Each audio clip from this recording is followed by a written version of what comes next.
Boa noite, meus irmãos. A graça e a paz do nosso Senhor e Salvador Jesus Cristo. Continuando a nossa série de pregações sobre a palavra, nesta noite nós vamos meditar em 2 Reis, capítulo de número 22. Então, abram as suas Bíblias em 2 Reis, capítulo de número 22, irmãos. Nós vamos expor todo o capítulo.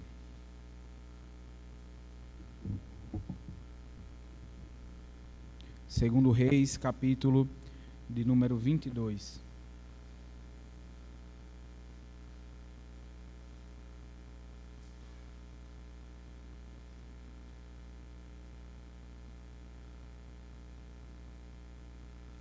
Assim diz a palavra do Senhor. Tinha Josias 8 anos de idade quando começou a reinar, e reinou 31 anos em Jerusalém.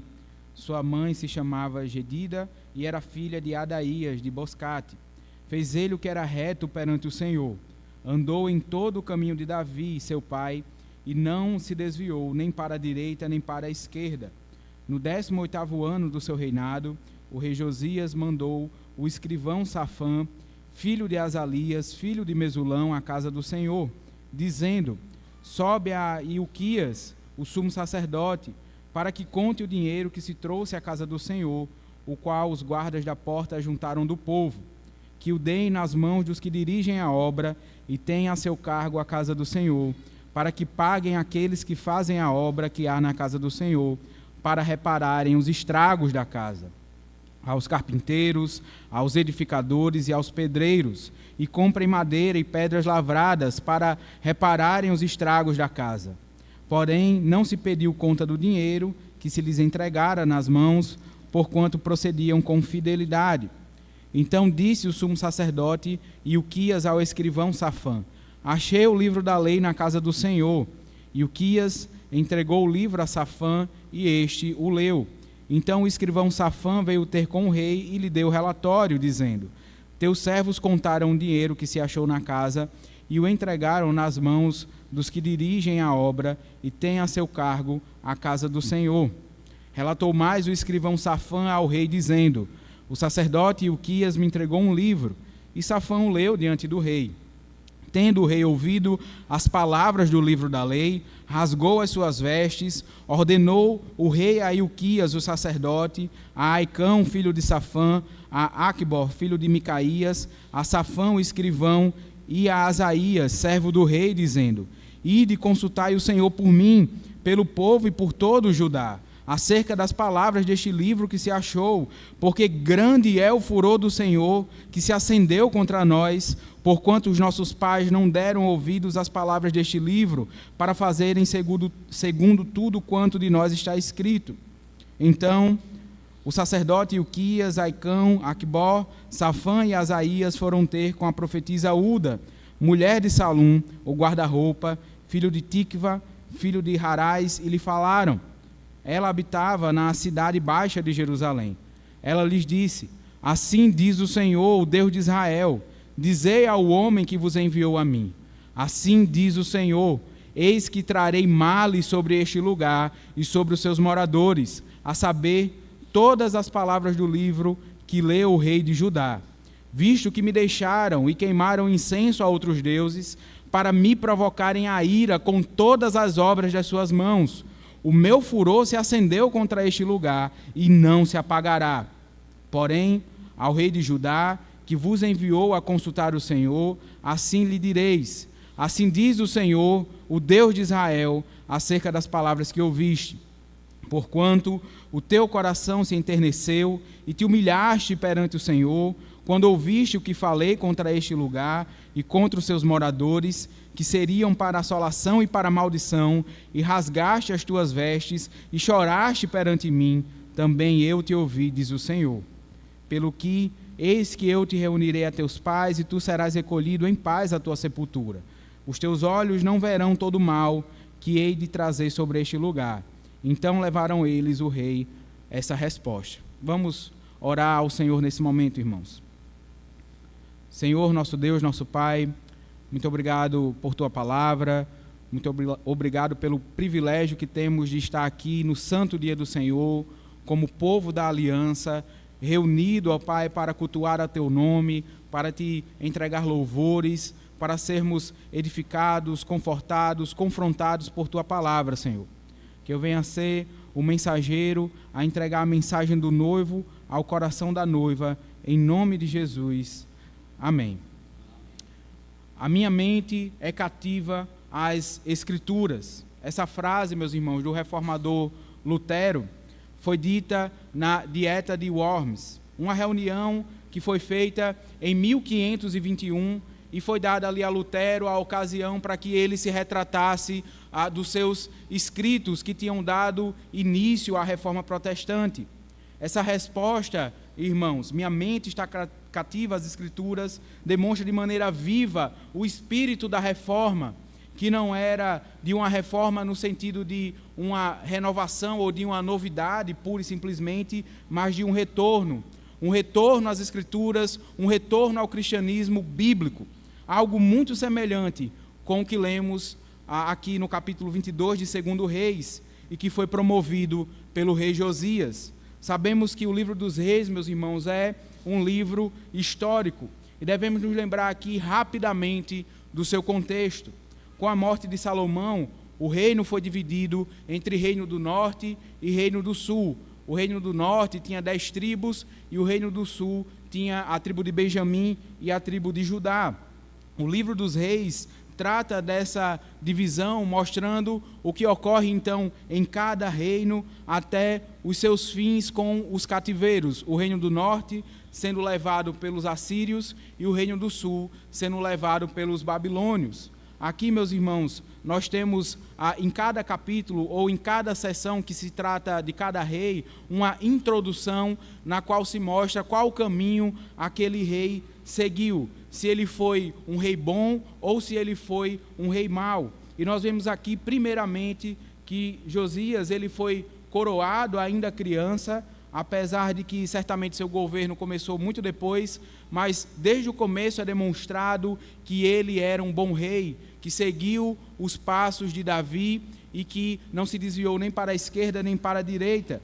É interessante, irmãos, então, nós percebemos que a avaliação do rei, apesar de ser um cargo político e militar, não era de acordo com a economia, com a sociedade, como é que andavam as coisas do ponto de vista secular, se podemos dizer assim, mas se esse rei era fiel ou não às Escrituras, se ele fazia o povo pecar ou se ele fazia o povo acertar.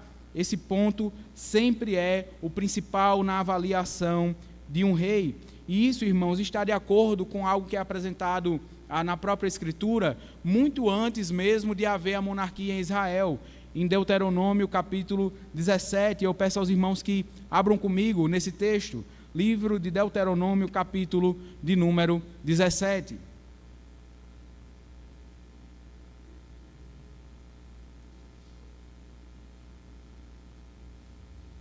Nós vamos ler, irmãos, a partir do verso de número 18. Deuteronômio 17, a partir do verso 18. Assim diz a palavra do Senhor. Também, quando se assentar no trono do seu reino, escreverá para si um traslado dessa lei, num livro, do que está diante dos levitas sacerdotes, e o terá consigo, e nele lerá todos os dias da sua vida, para que aprenda a temer o Senhor, seu Deus, a fim de guardar todas as palavras desta lei e estes estatutos para os cumprir. Isso fará para que o seu coração não se eleve sobre os seus irmãos e não se aparte do mandamento nem para a direita nem para a esquerda, de sorte que prolongue os dias do seu reino, ele e seus filhos no meio de Israel. Vemos então, irmãos, que Josias é descrito exatamente nesses termos, o que nos mostra que ele foi um rei piedoso, que ele foi um rei fiel. Contudo, quando nós observamos os antecessores desse rei, nós vemos que ele não vem de uma linhagem próxima de reis piedosos. O seu avô foi ninguém menos que Manassés, o pior rei de Judá, que é destacado na Escritura como o motivo pelo qual o Senhor trouxe o cativeiro babilônico sobre Judá. Vejamos então, meus irmãos, voltando para 2 Reis, a descrição de quão terrível foi este homem. 2 Reis, capítulo 21. Segundo Reis, capítulo 21, a partir do verso de número 2. Vejam comigo o que diz a palavra do Senhor. Diz assim: fez ele o que era mal perante o Senhor, segundo as abominações dos gentios que o Senhor expulsara de suas possessões, de diante dos filhos de Israel. Pois tornou a edificar os altos que Ezequias, o seu pai, havia destruído. Levantou altares a Baal, fez um poste ídolo como fizera Acabe, o rei de Israel, e se prostrou diante de todo o exército dos céus e o serviu. Só uma observação: o exército dos céus, quando os irmãos virem isso, se refere aos astros e às estrelas. Voltando então: edificou altares na casa do Senhor, da qual o Senhor tinha dito: em Jerusalém porei o meu nome. Também edificou altares a todo o exército dos céus, nos 2 átrios da casa do Senhor. Queimou a seu filho como sacrifício. Adivinhava pelas nuvens, era agoureiro e tratava com médios e feiticeiros. Prosseguiu em fazer o que era mal perante o Senhor, para o provocar a ira. Também pôs a imagem de escultura do poste ídolo que tinha feito na casa de que o Senhor dissera a Davi e a Salomão, seu filho: nesta casa e em Jerusalém, que escolhi de todas as tribos de Israel, porei o meu nome para sempre. Não farei que os pés de Israel andem errantes da terra que dei a seus pais, contanto que tenham cuidado de fazer segundo tudo que lhes tenho mandado e conforme toda a lei que Moisés, meu servo, lhes ordenou. Eles, porém, não ouviram, e Manassés de tal modo os fez errar, que fizeram pior do que as nações que o Senhor tinha destruído de diante dos filhos de Israel. Então, irmãos, percebam o quão diabólico foi o reinado desse homem, que reinou nada menos do que 55 anos. Em 2 Crônicas, meus irmãos, capítulo 33, a palavra nos conta que Manassés, depois de ter sido acorrentado e terem sido colocados nele ganchos, ele foi levado então como um animal arrastado até a Assíria, e ali então ele se arrependeu e orou ao Senhor, e o Senhor ainda o poupou. Contudo, tamanha foi a desgraça que ele fez, que ele não pôde repará-la totalmente em vida. O seu filho Amon assumiu o seu lugar depois da sua morte. O que nós temos em 2 Reis capítulo 21, verso 20, é que Amon seguia os caminhos do seu pai antes dele se arrepender. Por isso ele reinou apenas por 2 anos, e nós podemos então concluir que as pessoas, quando viram que Amon iria fazer todas aquelas desgraças, conspiraram contra Amon e o mataram na sua casa, como está em 2 Reis 21. É no meio então desse cenário político caótico e violento que nós temos o surgimento desse novo rei, meus irmãos. E isso explica porque Josias, o filho de Amon, é coroado ainda sendo uma criança de apenas 8 anos. Porém, irmãos, vemos que no verso 3 de 2 Reis 22, nós temos um salto temporal que é marcado aqui pelo historiador como o 18º ano do reinado de Josias. Ou seja, o rei já tinha aqui 26 anos de idade e certamente já reinava há algum tempo. Nós vemos que ele se preocupa de fazer então uma reforma no templo. Essa reforma está ligada justamente ao que Manassés e Amon fizeram, modificando a casa do Senhor para ser um local de adoração aos deuses pagãos. Com certeza o templo ficou em péssimo estado, ficou destruído, ficou abandonado, além de cheio de abominações e estátuas de outros deuses. E como fica bem evidente, tanto aqui como no texto paralelo que está em 2 Crônicas 34, é que ele, mesmo antes, meus irmãos, de conhecer profundamente a lei, ele já tem um grande temor e ele é movido por um princípio piedoso. Ele inicia então o trabalho de destruição das coisas pagãs que foram colocadas ali. E em sua piedade e cuidado, isso inclui então reformar o local de culto. Lembrando, meus irmãos, que no Antigo Testamento o lugar era de fato considerado sagrado. O templo, ele era o centro de adoração por definição do próprio Deus. Algo que muda na Nova Aliança, porque a igreja espalhada em toda a terra, quando ela se reúne, ali é o local de culto, é o local de adoração do Senhor, mas na antiga aliança era necessário ir ao templo para adorar a Deus. Então, irmãos, nesse cuidado que Josias tem com a reforma da casa do Senhor, há um cuidado evidente, não somente aqui com paredes e tijolos, mas com o culto ao Senhor, como era prestado ali na antiga aliança. E nessa reforma física ocorre um dos fatos mais impressionantes de toda a Bíblia. As pessoas entraram em um nível de impiedade e desconhecimento tão grande, a um nível de desleixo tão profundo, que perderam a Bíblia dentro do próprio templo. Juntando o reinado de Manassés e o de Amon, nós temos aí quase 60 anos, 57 para ser mais exato. E havia o costume naquela época, então, de se guardarem também os livros dentro de paredes, até mesmo em fundações. Então, nessa reforma, acharam esse livro, mas ele estava perdido. As pessoas não estavam sendo ensinadas, as pessoas não tinham acesso à Escritura por mais de meio século. Esse é o chamado livro da lei, a Bíblia aqui que era revelada e guardada até então. Alguns dizem que era o Pentateuco, outros dizem que era Deuteronômio. A questão é de que este livro que foi guardado ali, colocado ali, tinha o resumo, o cerne da lei de Moisés. De uma forma ou de outra, meus irmãos, o livro que era usado para a instrução do povo, o livro que continha os estatutos, os juízos e os mandamentos do Senhor, para que o povo seguisse, para que o povo conhecesse, para que o povo vivesse em piedade e vivesse de acordo com a vontade de Deus, havia sido perdido. Interessante, irmãos, que tão grande era a ignorância que eles estavam mergulhados, que Safã, ele nem se dá conta da importância daquele livro, mesmo que Uquias tenha ali falado o que era.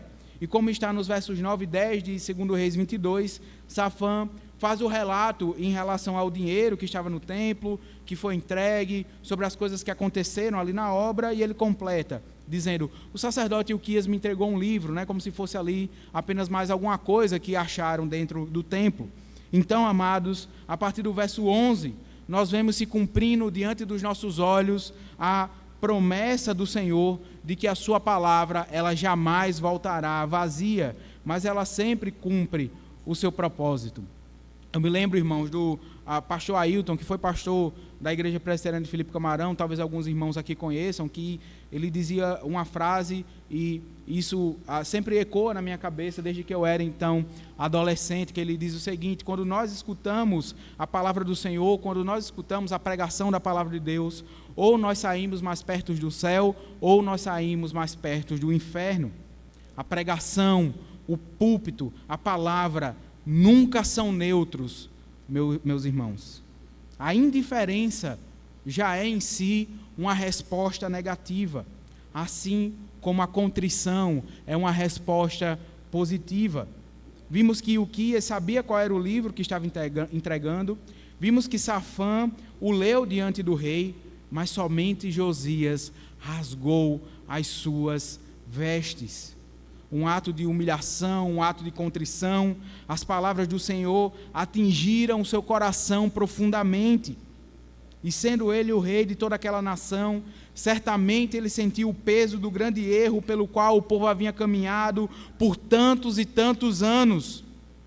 Sendo a revelação ainda não completa nessa época, irmãos, o rei manda consultar o Senhor através da profecia, pois ele percebe que devido à multidão dos seus pecados, à multidão dos pecados do povo, certamente viria um grande juízo do Senhor, e que era necessário, o mais rápido possível, trazer o povo à obediência e à adoração.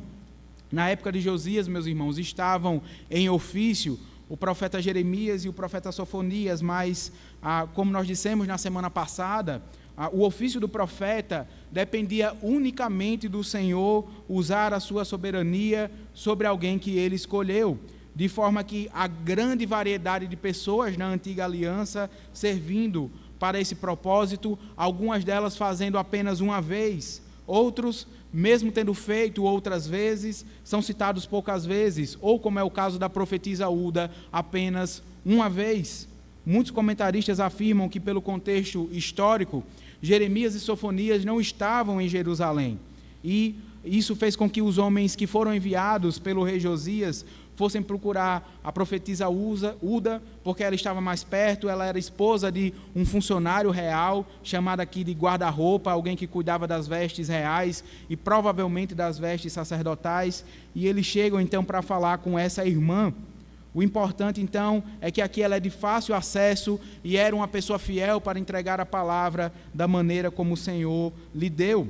Nós vemos de fato então o espírito da profecia, que não é agradar aos ouvidos de quem ouve sempre, obviamente também não é desagradar sempre aquele que ouve, não é decretar ou declarar coisas que o Senhor não revelou, ainda que sejam boas, e muito menos esconder o mal que o Senhor revelou, ainda que seja terrível. O papel do profeta é tão somente entregar a palavra revelada de Deus, tal qual um mensageiro. Assim a sua mensagem é entregue. Devido ao pecado, devido à idolatria, o furor do Senhor se acendeu e não se apagará. Ora, irmãos, como isso é pesado, como isso nos mostra o caráter do nosso Deus. Existem aqueles que acham que falar sobre a ira de Deus assusta, assombra as pessoas. Porém, irmãos, tal como os profetas, nós o apresentamos como ele é, amoroso e justo, terno e vingador, misericordioso e irado. O Senhor dos exércitos deve ser amado, mas também deve ser temido. Os mentirosos são aqueles que tentam ocultar das pessoas a face de Deus e querem um ídolo que possa se adequar às suas expectativas. Sim, meus irmãos, o Senhor se ira e traz juízo contra o seu povo. O Senhor não poupa o seu filho da disciplina, justamente porque o ama. Gostamos do versículo que diz: se o Senhor é por nós, quem será contra nós? Mas, e se o Senhor for contra nós? E se o Senhor aplicar o seu juízo e a sua disciplina? E se a ira do Senhor se acender contra nós, meus irmãos? Josias recebeu as palavras da aliança que mostravam a profundidade do seu pecado. Ele percebeu toda a sua iniquidade e viu que a punição era merecida. Por isso, ele já havia falado, ele sabia o que ele iria receber, mas ele pede a confirmação.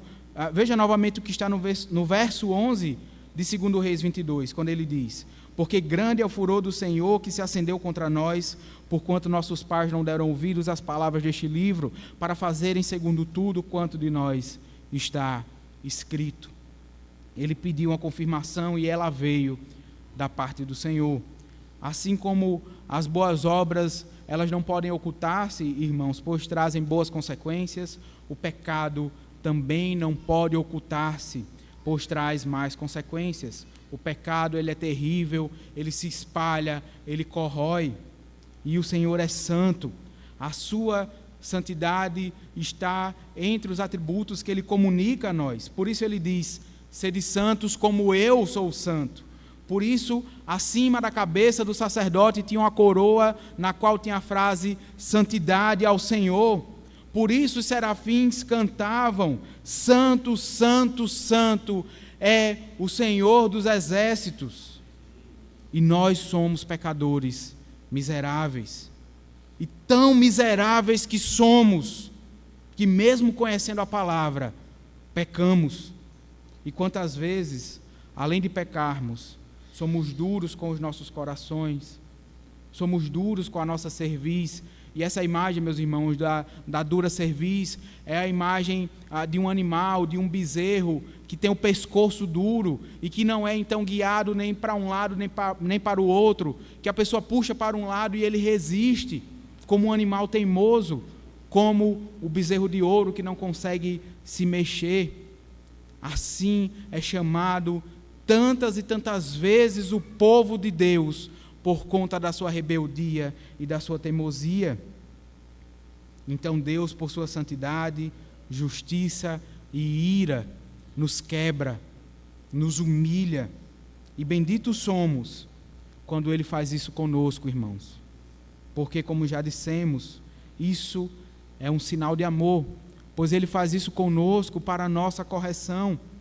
Como está escrito em Hebreus capítulo 12, eu peço aos irmãos que abram comigo também nesse texto, carta aos Hebreus capítulo 12, e nós vamos ler a partir do verso 4, que mostra a natureza da disciplina do Senhor. Hebreus capítulo de número 12, a partir do verso de número 4.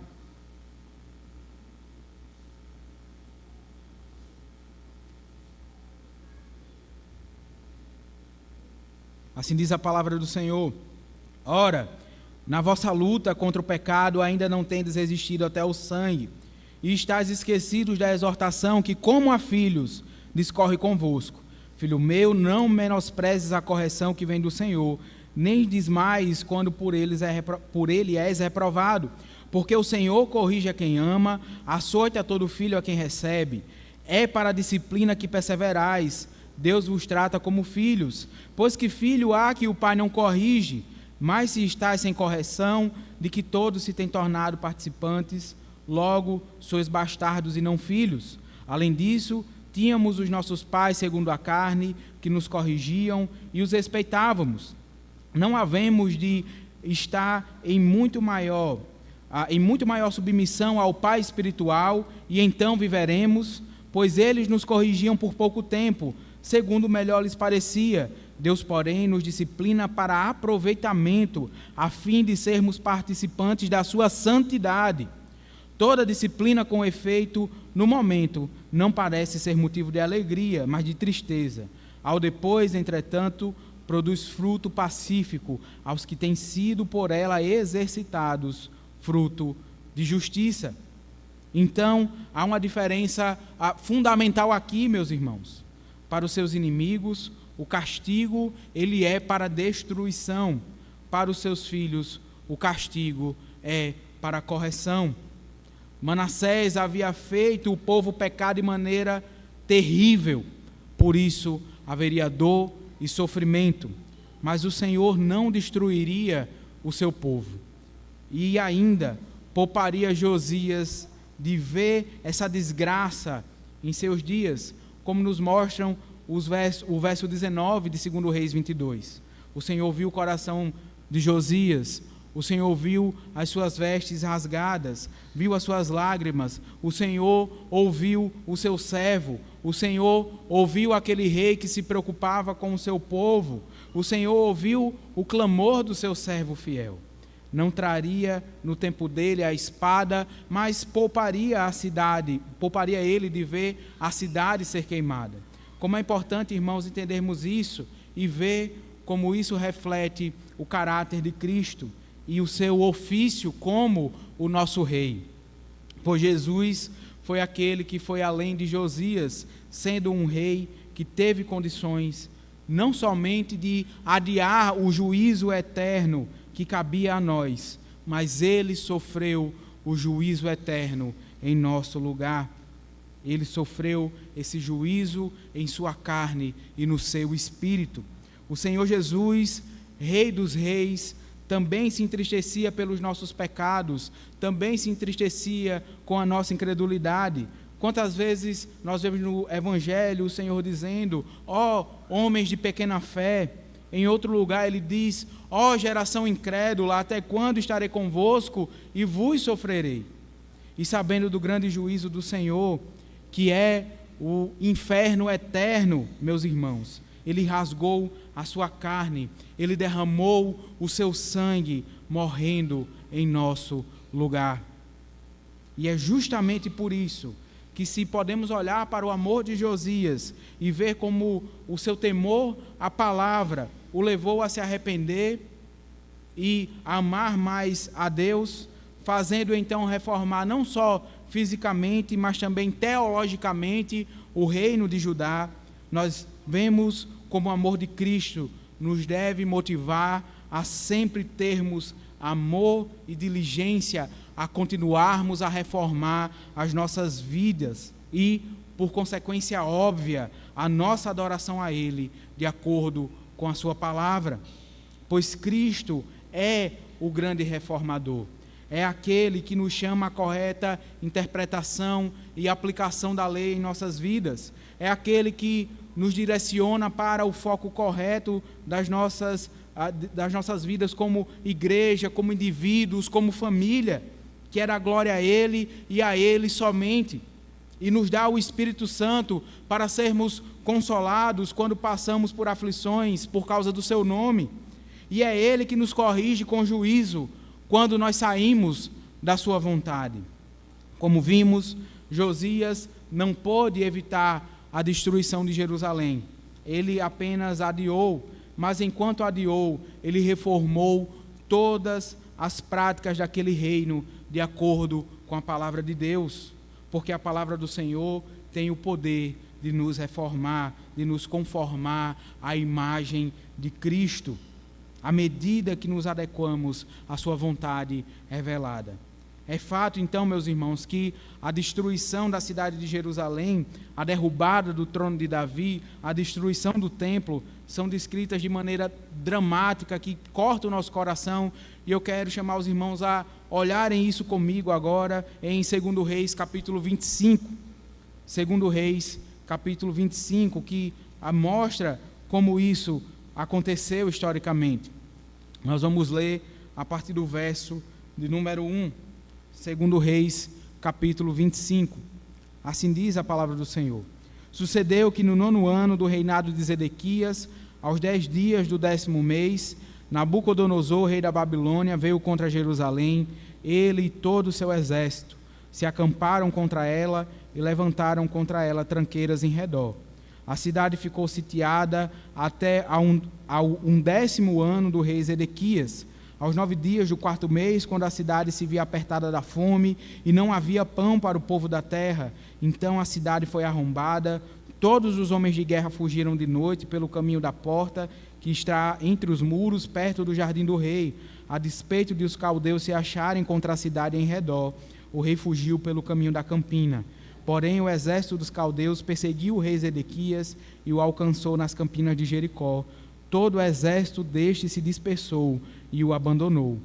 Então o tomaram preso e o fizeram subir ao rei da Babilônia, a Ribla, o qual pronunciou a sentença.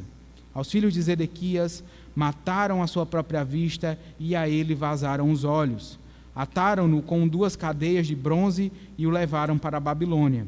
No 7º dia do 5º mês, do ano 19º de Nabucodonosor, rei da Babilônia, Nebuzaradã, chefe da guarda e servidor do rei da Babilônia, veio a Jerusalém.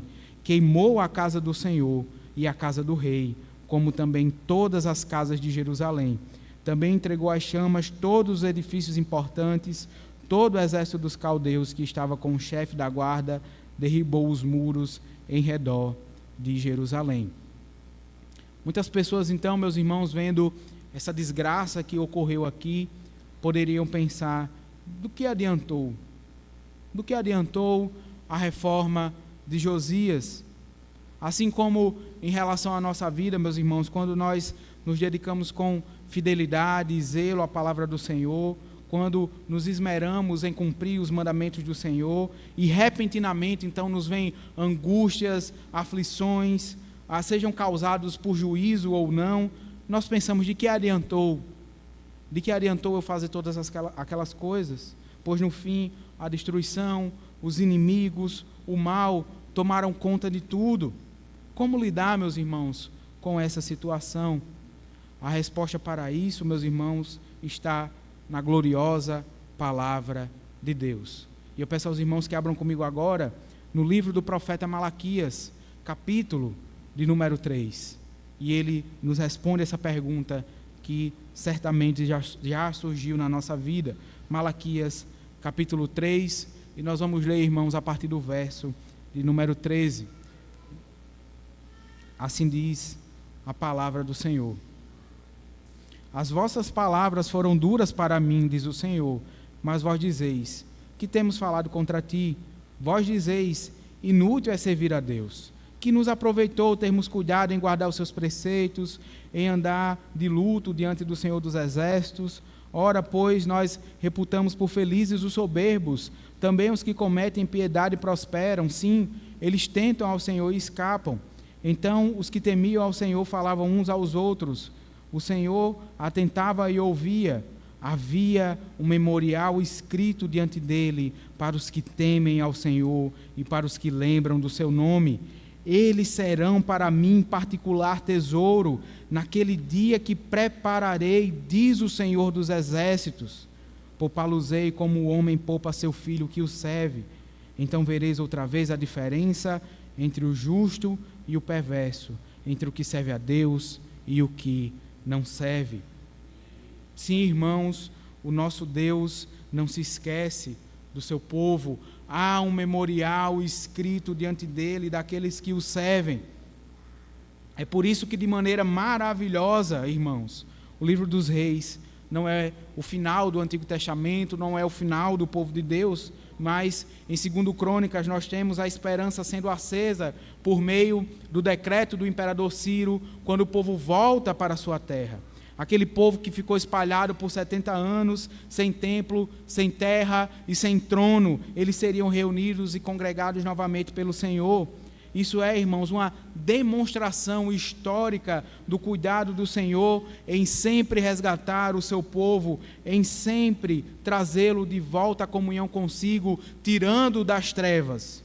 O ápice disso é a obra de Cristo que, encarnado, morto e ressurreto, deu a nós o sentido e o significado sublime, a luz pela qual devemos iluminar todas as coisas e a referência a quem devemos sempre voltar. Por isso, irmãos, nos reformarmos pela palavra é nos reformarmos por Cristo. Esse é o significado da teologia reformada, do qual somos herdeiros, a qual seguimos e defendemos como presbiterianos.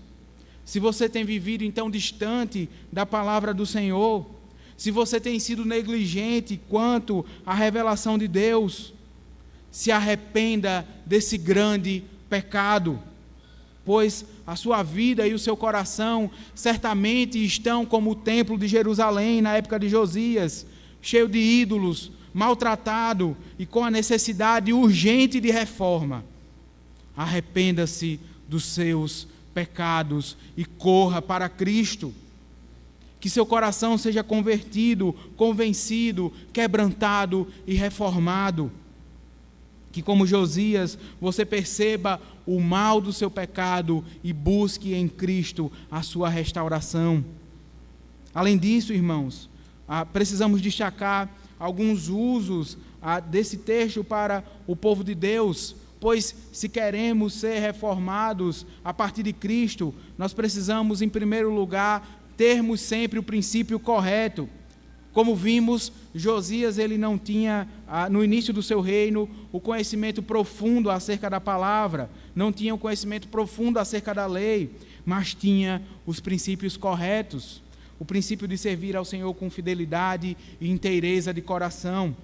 Portanto, amados, não termos cursos teológicos ou conhecimento em grego e em hebraico não podem jamais ser desculpas para erros grotescos, para frouxidão ética. Podemos não conhecer os meandros da teologia, mas sabemos muito bem que não devemos ser mentirosos, que nós não devemos ser maledicentes, que nós não devemos ser ladrões, que nós devemos cultuar o Senhor com temor, tremor e reverência. Ou seja, o princípio correto, ele não é tudo, mas ele é fundamental. Fundamental para sermos pastoreáveis e amorosos. Fundamental para que busquemos sempre fazer o certo e assim reformar o nosso coração à luz da palavra de Deus. O segundo uso, meus irmãos, é que para que tenhamos a constante reforma em Cristo, nós precisamos também do embasamento teológico correto, ou seja, a boa vontade, ela não basta. O princípio correto, ele é básico, mas é preciso, irmãos, nós evoluirmos e amadurecermos as nossas convicções bíblicas, para que nós não sejamos pegos, tendo um zelo e um cuidado que são cegos. A palavra do Senhor é muito clara, é melhor obedecer do que sacrificar. Mas muitos, no afã de sacrificar, ou seja, de realizar a obra, podem tentar fazê-lo e por falta de conhecimento, não como o Senhor requer, mas como eles acham, incorrendo assim, meus irmãos, em desobediência. Dessa maneira, sejamos muito cuidadosos com as nossas boas intenções, pois boas intenções não são o suficiente. Avaliemos a nossa vontade e sempre a confirmemos com a palavra do Senhor. E isso, meus irmãos, nos leva ao terceiro uso, que é para sermos constantemente reformados em Cristo. Precisamos colocar esta palavra na prática. E aqui, irmãos, vai um alerta para sermos muito cuidadosos com as palavras que saem da nossa boca. Muitas vezes nós podemos achar que a fidelidade e declarações de fé, no nosso tempo em que tudo é muito fluido e muito cheio de mentiras, são inúteis. Mas o Senhor requererá de nós por aquilo que nós falamos, meus irmãos. Se prometemos estar na casa do Senhor, servindo a Deus, seja como oficiais ou não, precisamos entender que nós nos colocamos debaixo da autoridade da palavra do Senhor, e por isso Ele nos demandará. Logo, amados, precisamos não apenas declarar, mas fazer aquilo que declaramos. Ao ser confrontados pela palavra do Senhor, que o nosso coração seja quebrantado. Ao lidarmos com situações que afligem a nossa consciência, deixemos que o Espírito Santo nos ilumine e nos guie, e não a nossa carne pecaminosa. Que ao nos defrontarmos com situações que a palavra do Senhor nos fere diretamente, que sejamos julgados por ela e não nos coloquemos como juízes da palavra. Lembrem-se, pais, dos votos que vocês fizeram de criar os seus filhos no caminho do Senhor. Lembrem-se, oficiais, dos votos que vocês fizeram de cuidar da igreja do Senhor. Cada um de vocês, lembrem-se das palavras que saíram das suas bocas, porque o Senhor requererá isso de cada um de nós. Lembrem-se que vocês juraram, prometeram ler a palavra do Senhor. Ó, meus irmãos, uma Bíblia fechada, uma Bíblia perdida numa estante, num quarto, é como a Bíblia perdida no templo. Não sejamos o Manassés da nossa família. Não sejamos o Amon da nossa igreja. Busquemos ser como Josias e, sobretudo, como Cristo. Assim, então, viveremos de fato uma constante reforma em nossas vidas, adequando, ajustando, edificando de acordo com a palavra. E assim poderemos declarar, mesmo no meio das provações mais terríveis e dos embates mais difíceis, a nossa mente está cativa às Escrituras, porque está cativa ao nosso Senhor Jesus Cristo. Amém. Oremos nesse momento, irmãos. Senhor, nós te damos graça por tua palavra, porque assim como nós somos lembrados essa noite, ela jamais volta vazia.